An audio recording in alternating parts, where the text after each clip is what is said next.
Muy buenos días. En esta oportunidad vamos a usar una regla muy importante en derivados. Hemos visto en la clase de derivados usando regla de Capella. Una regla muy importante cuando tenemos una función compuesta, ¿no? Si debemos recordar, cuando teníamos una función, decíamos f de x y hallábamos su derivada. Decíamos que la función es 0 de x. La derivada del seno de x, hemos aprendido en la clase que este es coseno de x. Pero eso es cuando teníamos una expresión de una variable x única, solamente el número 1.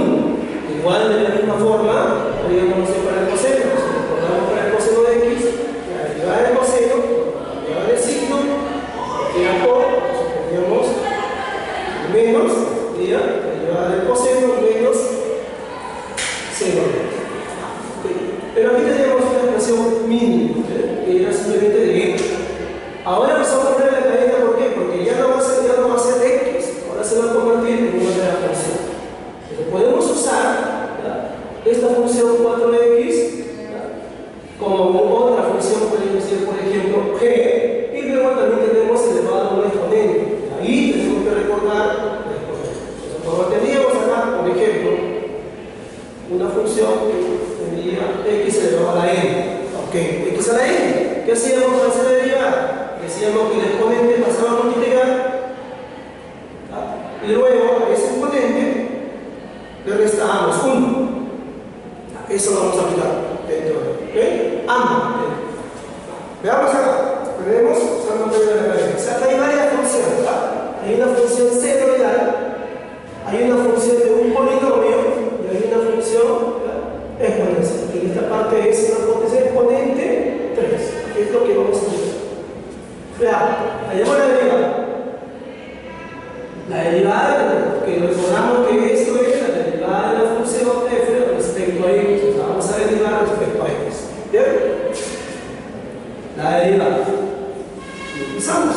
Entonces, ahí, primero, tengo 0. Esto lo puedo escribir de esta forma.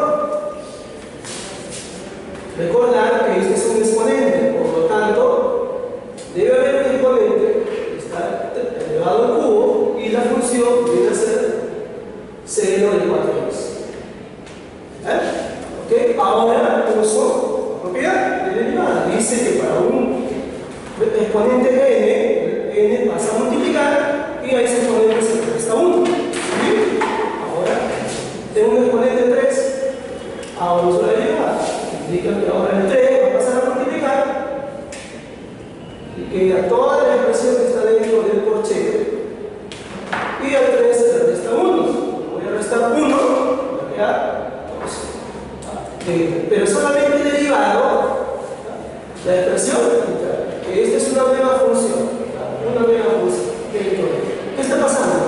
Si eso fuera x, solamente queda ahí como x n por x a la n menos 1. Sin embargo, usamos la regla de la regla que dice que como acá tenemos otra función, esta función, por ejemplo, lo voy a llamar u.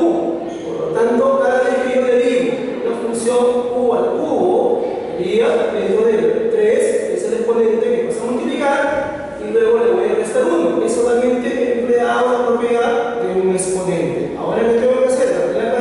La cadena indica que tengo que derivar por el polinomio que tengo dentro de, en este caso es una función trigonométrica.